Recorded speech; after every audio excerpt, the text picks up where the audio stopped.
even you waking up, you making your bed. Certain people that got out of bed, right? They did not make their bed. It's the little things that then create a momentum and create a snowball effect to what lets you know that, hey, I am worthy and capable of being a winner today. Right? I got my kids up. I got them ready for school. I told them I love them. Those are the things that are not standard in the world today. Hi, friends. Welcome to the Sales Enablement Podcast. I'm your host, Andy Paul. Now, that was Casanova Brooks. And Casanova is the founder at DreamNation Media. And we're talking about a topic today that I believe is really important for sellers: how to live, work, and succeed on your own terms. We explore how you can commit relentlessly to your personal vision of what that freedom to operate on your own terms looks like. Casanova and I also dive into what he calls the Bulletproof Mindset, a mindset that enables you to be resilient in the face of adversity. We also talk about how to develop the relationships that transform the customer experience and enable you to influence your buyers with true impact. All this and much, much more. Before we get to Casanova, I also want to remind you to subscribe to this podcast wherever you listen to it. And if you subscribe, we'd certainly appreciate it if you could also give us your feedback about how we're doing in the form of a review. So thank you. All right, let's jump into it. Casanova, welcome to the show. Thank you for having me. So I'm sure you've been asked this a million times, but where'd you get your name from? So back in the 80s, there was a song by a R&B soul singer, and his name was Gerald Levert. And in the song, he says, "Never knew what love was until you came along." And my mom said she never knew what love was until I came along. So that was the way that I got the name Casanova. And do you have kids of your own? I do. I have two. I have a 9-year-old boy and a 3-year-old daughter. And I mean, I'll just say my own experiences. Your mom was right on the money. And when my son was born, who you just spoke to, it's like this love at first sight, right? Right. Yeah, no, for sure. And both of my children, they were miracle babies. So it's definitely. How so? Yeah. So I'm sure we might get into this a little bit later, but when I was 15 years old, I was diagnosed with stage 4 lymphoma cancer. So I was 2 weeks away from death. And I was obviously, I guess not obviously, but I was never ever sick as a child. I never had, broken bones, chicken pox, measles, coronavirus. I was always pretty healthy. Right. And then one day I found myself just walking through the hallways, and I couldn't breathe. And so I was telling my buddies, and they're like, probably just because, I was very active as a kid. So playing basketball, football, track, and then I couldn't breathe. And they're like, football just got over and basketball's just starting. You're probably just out of shape. And I'm like, oh, you're probably right. And then, so long story short, I wound up being diagnosed with stage 4, and I went through chemo over the next 2 years and bone marrows and basically everything that anyone else does when it comes to the C word. And then when my wife and I went to try to reproduce, the doctors had said that we had less than a 1% chance. Because of all the treatments you had had. Yep, because of all the treatments. So that was a big trying time for me, but both of my kids came naturally. It took us about 2 years on both of them. Right. And there was many hardships with that and wondering, but they both came. There was no NICU, fortunately. There was no anything. Yeah. They both have personalities out of this world. My son is huge into basketball, which we're a huge basketball family. So the fact that he's taken up that love as well has been great. And my daughter's 3 going on 13, and she's definitely the ruler of the family. Boys and girls are definitely different, but it's been a pleasure to have them both, and we're very blessed. So being in Omaha, are you a Creighton fan? So we like Creighton. My wife and I, we definitely like Creighton. It's not the home school for a lot of people. Like obviously a lot of people, they kind of gear towards football and basket or in Nebraska. Nebraska, right? Yeah, but we like Creighton. Yeah. We're actually diehard Duke fans though. Duke Blue Devils, even though this year we're having a very, very tough season, but yeah. Yeah. I haven't really followed it too much until, this year, just for I guess people aren't following sports a lot of times in the same way. But I saw something in the paper that Duke was in danger of missing the tournament, right? Oh, yeah. We definitely aren't going to make the tournament. I guess you never say never, because they could still win out the ACC. The tournament, right. Yeah. But yeah, record alone and the people who they've lost to, it's definitely been a very trying year, to say the least. Yeah. It's, well, as we all know, crazy on so many fronts. I mean, we just had the Super Bowl last weekend before we recorded this, and that was the first football game I'd watched all year. And I was just reading an article about like viewership, TV viewership for sports in general is down, and football in particular way down. You would think, yeah, we all have more time to watch it, but surprisingly fewer people are. Yeah. So tell us about Dream Nation and what you do. Yeah. So the DreamNation, it was inspired because for me, obviously having a story like I have, Sure. many people resonate with my story and just understanding that I'm no stranger to adversity. And so that's what I've always, yeah. And there's a lot more to that, but definitely no stranger to adversity. So I wanted people to be able to identify with me. And when people ask me how I've created what I've created today, I always say that everything started and starts with a dream. And those of us who dare to continue to dream while the rest of the world is settling for what society will tell us is our reality, we're the ones who stand to be trailblazers, change makers.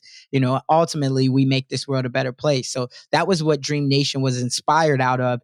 And the way that we do that, the mission is I wanted to be able to give access to some of the world's brightest and biggest minds to the people who necessarily wouldn't have that access. And the way that I do that is through using my platforms, my relationship, my name, my everything that I've been able to build and leverage. And so that's what we've built it out. It's really an empire. And the reason why I say that is because there's coaching involved in it. We obviously have the podcasts that are involved in it. There's sponsorships involved in it. There's a lot of different avenues and aspects to it. So my whole goal with it was to try to build something that was way bigger than me.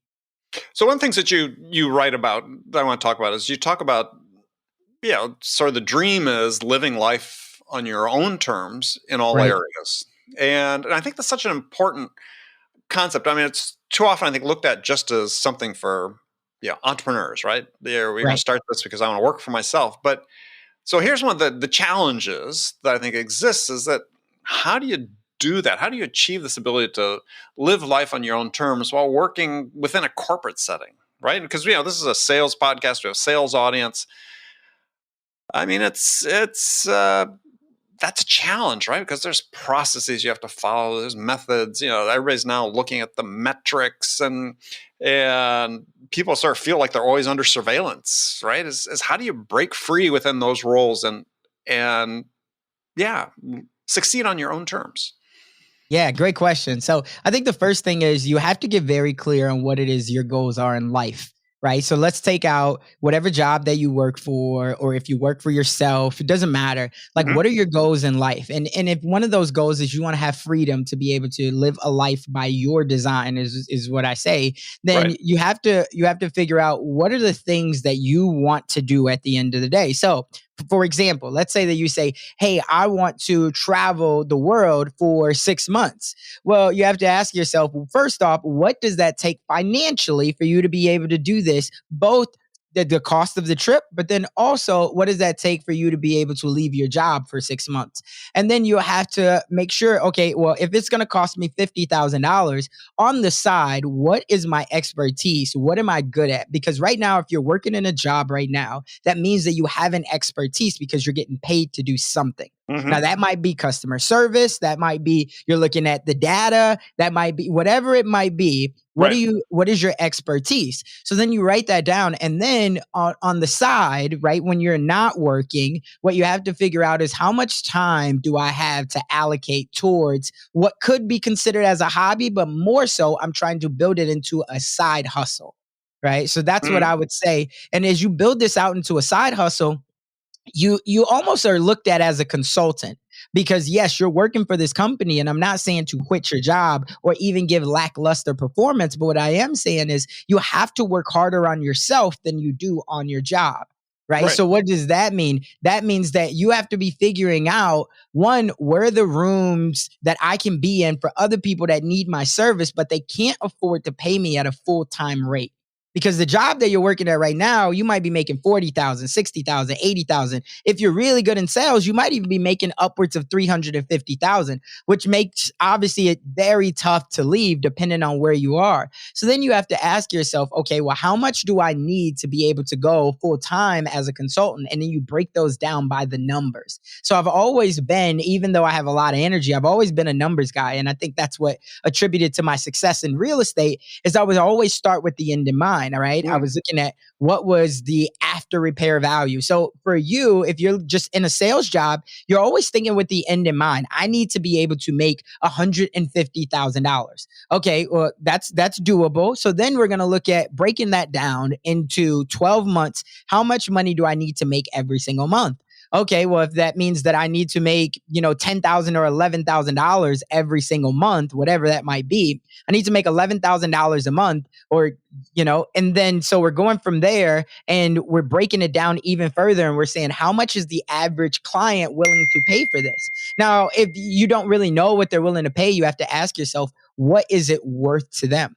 And so these are all questions that you can have with somebody on the side, outside of your job. What is this worth to you? Like, what's the average of a lifetime customer for you?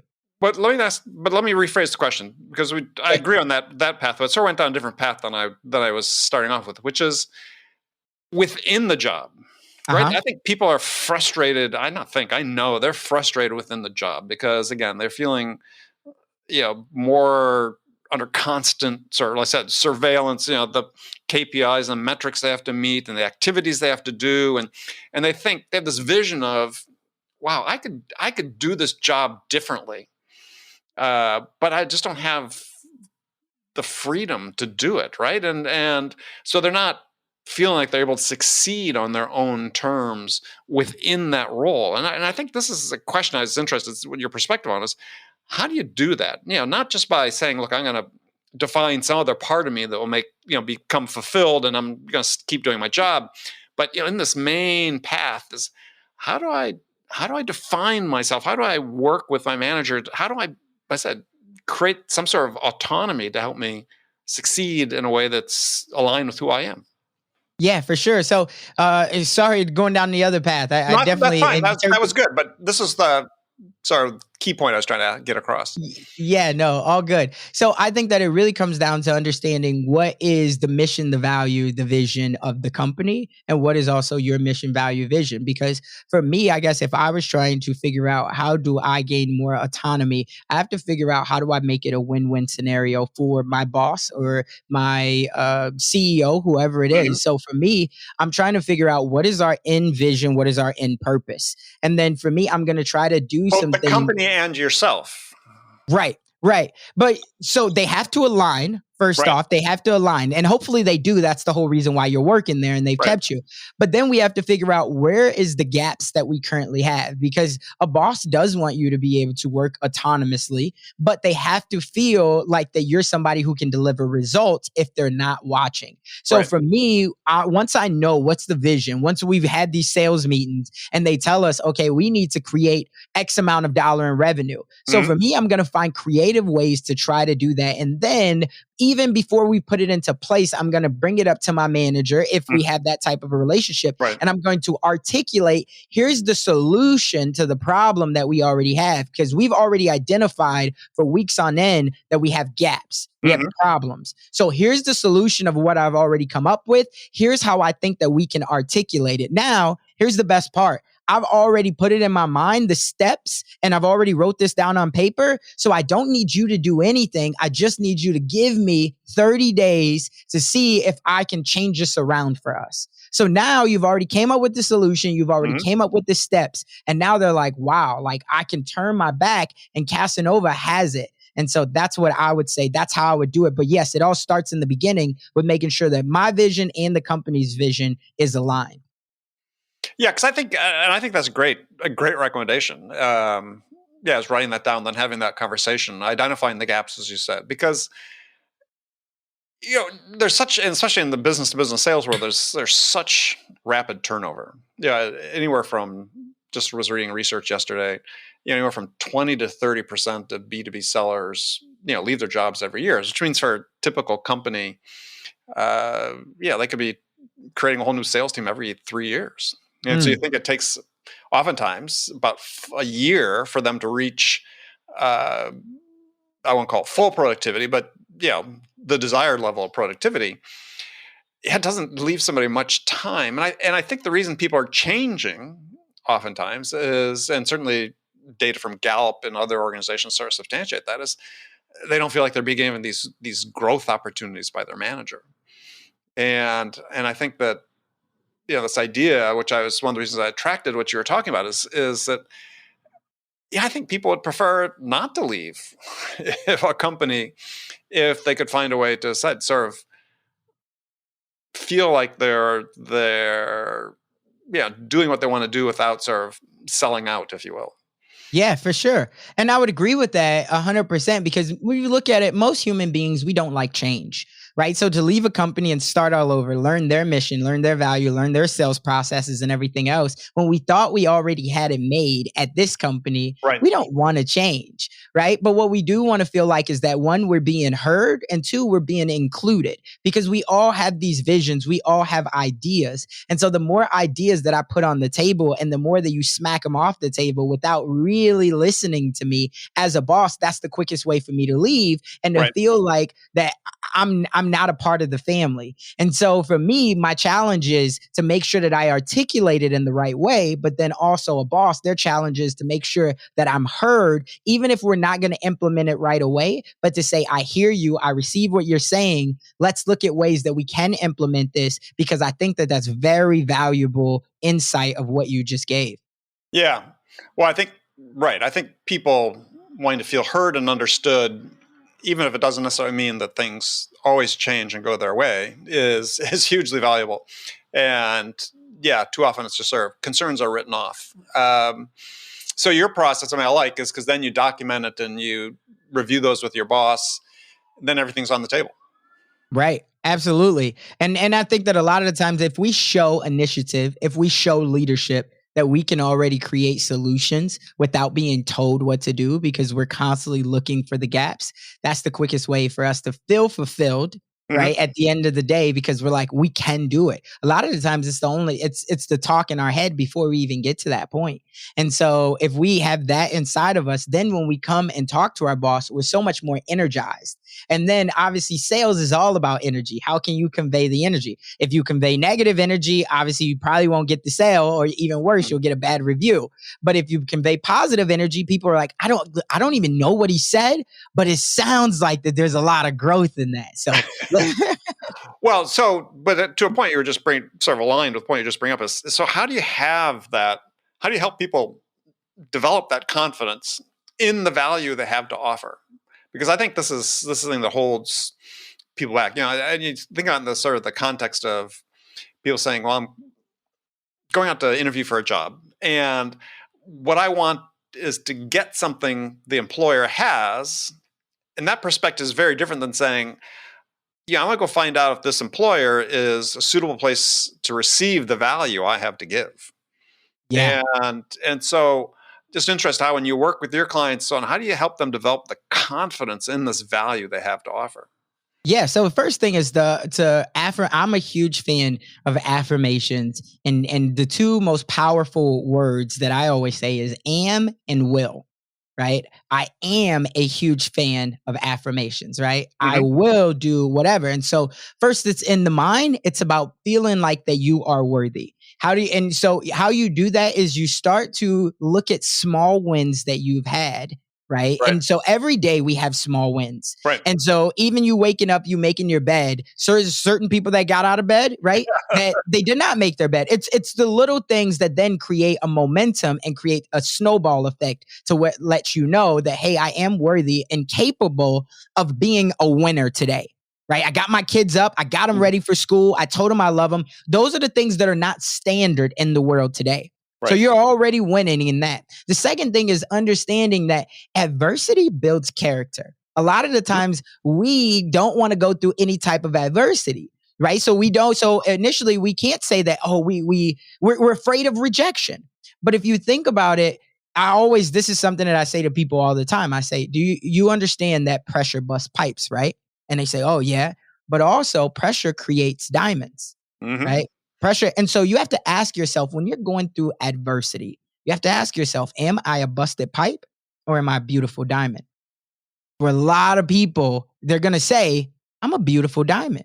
And as you should. But if you ask yourself, if you say to yourself, I'm a busted pipe, then first off, we need to go back to step one, which I am worthy enough for whatever said result is. So that's the second thing that I would say. And then the last thing that I would say is in the beginning, the thing that we struggle with is starting. We struggle to start. We struggle to start cold calling. We struggle to reach out. Everything is a start. Once we get it going, it's easy. And so for me, the way that I like to think of it, even when I'm going through a trying time, I say execution removes all doubt, right? In the beginning, they'll ask you why you're doing it, whatever it is, your boss, everybody. But in the end, they'll ask you how you did it. And so when I say that, just like that, for me, my clients have been very receptive of it and just understanding that everything started with one step. Amazon of where it is today, it started out with one book at some point, or at least with one client. Maybe that one client gave him 5,000 books, but they started out with one client. So understand everything starts with one step. So you might say, I don't feel like I'm worthy right now, but what's the one step that you can take? Just at least asking for the meeting, for the conversation with your boss, asking to present, that's step one. If they say no, that's okay. You just got to figure out a different way to present it, right? I think it was Henry Ford. He said that failure is, and I'm going to butcher it a little bit, but he said failure is only starting over more intelligently. I think that was what I'm butchering it a little bit, but that is the concept. Yeah, and that aligns with, I just posted last week a quote from Nelson Mandela, which is, he says, I never lose, I win, and I learn. And I learn, right? And it's the same thing. So you always have to be thinking, even if it doesn't go my way in this conversation, in this ask, right? And this was something that I was on an app called Clubhouse. And I don't know if you've heard, I was on Clubhouse. No, somebody just invited me to join, so I haven't delved into it yet. Amazing app. But I'm trying to remember who it was, but it was Brendan Burchard was in there and one other person. Oh, it was Tom Bilyeu. It was Tom Bilyeu. He's got Impact Theory. Is his, if you've ever heard of it. But he's right there with Brendan Burchard and all, and they're all talking. And he said, if you think about it, us as humans, we always like incorporate or everything as failure. He said, but when you think about AI and robots, which we're all starting to see now, like all that is sample data. It's a sample size. Even if something doesn't go right, that was sample data. So it's about the way that you say it in your mind, because as humans, we'd say, oh, we failed. But if that robot didn't do something right, it wasn't a failure. It was that sample data, and we got to tweak it, and then we got to fix it. Yeah, if it's machine learning based, then it's learning from that experience, right? And becoming smarter as a result. Yeah, which we need to get better at. I agree. As humans across the board, is it's sort of this commitment to learn in the face of adversity, as you talked about it. 100%. Yeah, I mean, one of my favorite sayings is along the lines of what you had said but it's, my parents gave it to me or something, but it was adversity reveals character. And I've always had sort of that image, right? Is if adversity opens your curtains on the world, what does the world see? Right. And I mean, and you talk about this bulletproof mindset. And I imagine that something you start developing when you going through your whole experience, your medical experience with the cancer and so on. So people talk about things being bulletproof and so on, but what does this mean for you? Yeah. So for me, everything about having a bulletproof mindset really comes down to being relentless and also just being, I guess the best way that I would say it is understanding that in the end of the day, joy wouldn't feel so good if it wasn't for pain. Right. And so for me, I mean, again, going back to when I was 8 years old, my two best friends who I did everything with, they came over one morning and they said, hey, we're about to go to the beach, which was normal routine for us. And I say, for whatever reason, I'm going to sit this one out. Right. And not for whatever reason, but I say, I'm going to sit this one out. And then they say, okay, well, come to find out a couple hours later, they both wound up drowning off the pier, Lake Michigan that day. So why I wasn't right there with them as normal, I don't know. I always just say that God or my creator, someone had a bigger purpose for my life. Even just fast forward to 6 years ago, I wound up going through a crazy 3-week period where I lost my mom, my job, and my home all within a matter of 3 weeks. Wow. No family, no friends, no church group. I'm in a brand new city, brand new Mm. state. What am I going to do? Right. And so for me, I've always experienced some type of adversity. But again, I've understood that, you have to take the highs with the lows. And so that's been always a big thing. And when people have asked me, well, how have I developed this bulletproof mindset?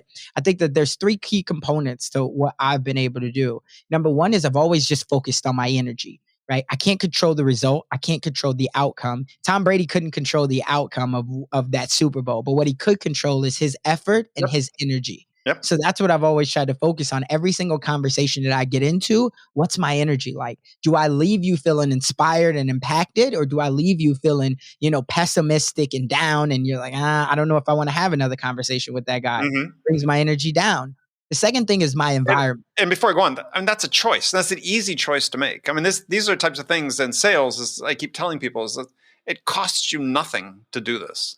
Right. 100%. And that's what I choose every single day. It's through Right. my habits. It's through my mindset every single day that I choose to go into every conversation. And you're going to see me smile. You're going to see me have high energy. You're going to see me say, hey, what's up, superstar? It doesn't matter, because I just want people to feel that at the end of the day, I was somebody who I brought positivity to an environment where there's so much negativity around us, rather than me being that pessimistic person saying, that won't work. I'm not the why guy. I'm more of the why not guy.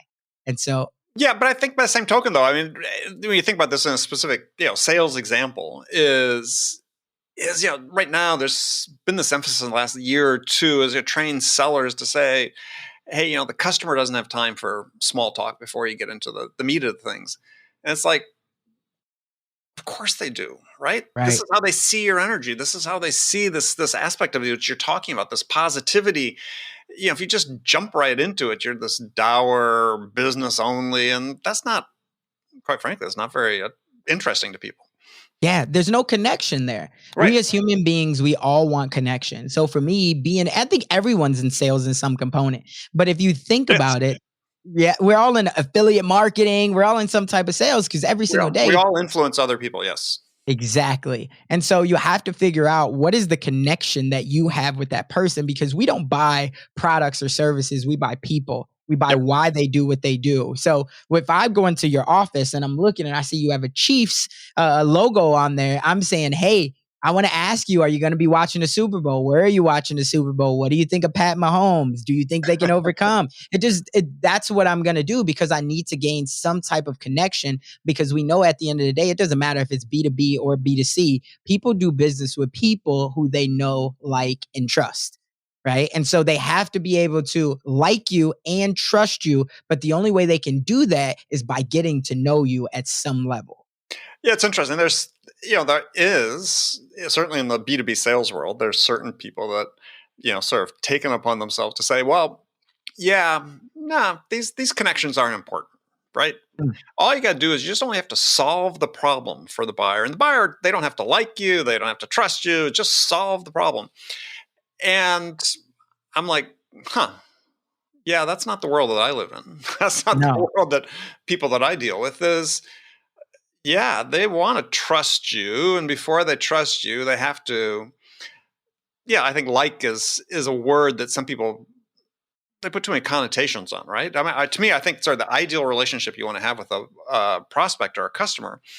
I said I believe you want them to be positively neutral about you, right? Yeah, you want them to think positive about you, but yeah, you're not their friend. It's just you want them to feel positive about their interactions they have with you and so on. So is that like, and then, they want to feel like there's some connection that, some shared experience or something that forms the foundation for the relationship. Yeah. And I guess what I would say is I do think that, again, the like factor is very strong. And the reason why I say that is because, yes, people will do business with you one time, and depending on what you're selling, if it's big enough, but then you're always chasing a transaction, right? Yeah. The way that people continuously do business with you is because they like you. right? That's the way that they'll continue to refer you, all these things. So yes, I think that like factor, you could do one deal, but we go to Amazon all the time because we like the fact that Amazon, we know they're going to give us the returns. We also know that they're going to, give us the 2-day shipping, 1-day shipping. We know we like Amazon. That's why we get all excited about it. I got an Amazon package coming. Right. And everything else, I think there's many other things, our cars, and we like these people because we want to feel at the end of the day at our core, no matter if you're B2B, B2C, you're executive, whatever, the most important thing for 90% of us, I can't make a super blanket statement, but it's our family. It's our friends. Why would we do what we do? When you ask them, it gets past business, right? Why are we doing this? Why are we going so hard? Because we want it for our families. We want to take trips. We want to give them experiences, right? Well, it's people on the other side of that. So if you're treating that other person like they're your family, or if you come off as saying, hey, I want to become family down the line, that is my goal. My goal is to do business with you. Make no mistake about it. But at the same time, I need you to know that I am somebody that you can, one, trust, but two, you'll grow to like me because you know where my integrity and my heart and my energy always is. Right. That's how they'll continue to do business with you. Agree 100%. Yeah, so, I posted a week or so ago on LinkedIn this sort of short post about sort of in quotes from a buyer, saying, John's an ass, but we bought from him anyway. And it's like, that that's may happen occasionally. There are people who are jerks that get business. We've seen plenty of examples of those publicly recently. But yeah. And if you have a problem, if you have a product that solves a big enough problem, then absolutely, right? Especially if there's not a lot of competition and you're in such a niche market that you could solve that problem. And it depends. If the problem is in dire need and they don't have the time to continue to look around and find someone else, then they're going to go with it. But over the long term, will your business scale and sustain if you're not likable? I find that very hard to believe. There's not very many businesses that do, because someone, especially in the world that we live in today, they'll call you out on that. And you'll go, they'll go to Instagram Live and talk about, the experience that they had with you, or Facebook Live. And now in your local community, you're in trouble. Right. And it's not just your business. To sort of extrapolate your point, which is, if you assume you as a B2B seller, your patch, whatever that is, your list of accounts, your geographic territory, whatever, that is your business. Right. Mm-hmm. This is how I was brought up in sales. It's less common you see these days, but hey, you're CEO of that business. And if you sour the reputation, you're not, you're selling within a vertical market, and this company's in the same industry, word gets around. It comes back and haunts you. And I think the same thing can be said, right? Being an entrepreneur inside of your company. Yes. That same thing. Don't just look at it from a customer standpoint. Look at it from what's your likability, your trustability factor. Right. Yep. Exactly. How does your colleagues feel about you? How does the customer service feel about you? So like all of those things every single day, again, it's your energy, which is first off that I try to transfer. And then number two, that goes into your environment. Right. Yeah. I think to your point is if you had read the book To Sell is Human by Dan Pink, I think if I remember the statistic right, it was like, 3/4 of white collar workers in the United States say that influencing others, they need to influence others in order to get their job done. Right? And that's 100% right. And to your point then is those are your customers. And if you're ineffective, if you come across as unlikable, untrustworthy, and so on, even if you can help these people solve a problem, they may not be interested in that. Right. I would agree. Very, very much. Yeah, I know this is a fascinating topic because I think that my belief is that the importance of the human being in sales is only increasing as we become more automated, not becoming less important. And there's a tendency for people to want to rely on, or at least think that they can rely on technology to sort of substitute for the human. And I think when you have more technology in a space, let's say sales, and in an interaction with a buyer, the differentiation really, it becomes the human. And so the things that you talk about, the mindset, the energy, the positivity, the likability, trustworthiness, and so on, really become, in my belief, the need for those are becoming amplified, not lessened. And people really need to pay attention to it. Yeah, absolutely. And I think that that's what I've always tried to pride myself on, because just like you said, it's becoming more and more automated. But I know that that robot or that system, it can't bring the energy. Right. And so for me, Mhm. everything goes back to my spirit, my energy, my everything, because here's what's going to happen at the end of the day. No matter how automated that we become, we are, at least in the US here, we love to point fingers. Right. We love to blame someone. And the reality of it is that robot can never, I guess, Take responsibility. reconcile. Right. They can never reconcile when when that person calls up and they're freaking out. Right. Yep. And maybe in another 20 to 30 years, they'll be able to really communicate like that. But as of right now, if you're talking about how do you have impact and results and influence right now, you have to be able to listen and you have to be able to give natural feedback. Right. Mhm. I hear what you're saying. I receive that. And here's how I'm going to make it better. Robots can't do that right now. Your email marketing can't do that right now. You still need someone on the backside that can read the whole comment, say, hey, let's hop on a phone call. I want to solve this problem for you. Exactly. Yeah, I think that one of the things that people miss, at least I believe, is when they have this conversation about the impact of technology and so on, and the role of the human going forward, is that fundamentally decision making within a company or even buying a car or whatever on a personal level, it ultimately boils down to risk, right? And people are assessing the risk of making a decision. This risk becomes more acute, perhaps in a business sense, perhaps more personally, your job's at stake or whatever. And when that happens, and there's been tests on this already done with medical decision making, is people, when there's risk, they want to get validated by a human. And Absolutely. if you're the human that they trust, then that puts you in the catbird seat. That gives you the advantage going forward. The thing with medical decision making, they've run tests when talking about people making a choice about some sort of treatment and something that's, I wouldn't say life threatening, but serious, like surgery or whatever. They have programmed this app that will give you the best data and the best choices, the best options to choose from. But better than a human, perhaps.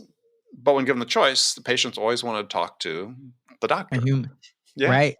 I would definitely. And yeah, we all do it at the end of the day, because just like you said, with the risk, I mean, I can only think back to real estate. As many things in sales and everything that's been automated on the real estate side, that's still a really big risk. And so at the end of the day, there still needs to be a human on the other side before I can purchase this $250,000 home. I can't just purchase it like I'm buying an Amazon product. Just you wait. That's coming. I believe it, but I think it's pretty far out. Just like Yeah. you said, they still want that human interaction. Yeah. They need somebody that can validate for them that this is the I right agree. decision. Yeah. All right. Well, Casanova, thank you very much for joining me. So if people wanted to connect with you and learn more about what you're doing, how can they do that? Yeah, they can find me at CasanovaBrooks.com. Or you can find me at DreamNation.com. I think both of those I hang out. That's where all the cool kids that I've learned hang out. All right. Well, very cool. Well, Casanova, thank you so much for joining me, and look forward to doing this again. Thank you. Pleasure. Okay, friends, that's it for this episode. First of all, I want to thank you for taking the time to listen. As always, ever so grateful for your support of this podcast. And I want to thank my guest, Casanova Brooks, for sharing his insights with us today. If you enjoyed this episode, please subscribe to this podcast, Sales Enablement with Andy Paul, on iTunes, Spotify, or wherever you listen to podcasts. And if you could also leave us a rating or a review and let us know how we're doing, we'd appreciate it. And you can do all that on your phone in less than a minute as soon as this episode is over. So thank you for your help. And as always, thank you so much for investing your time with me today. Until next time, I'm your host, Andy Paul. Good selling, everyone.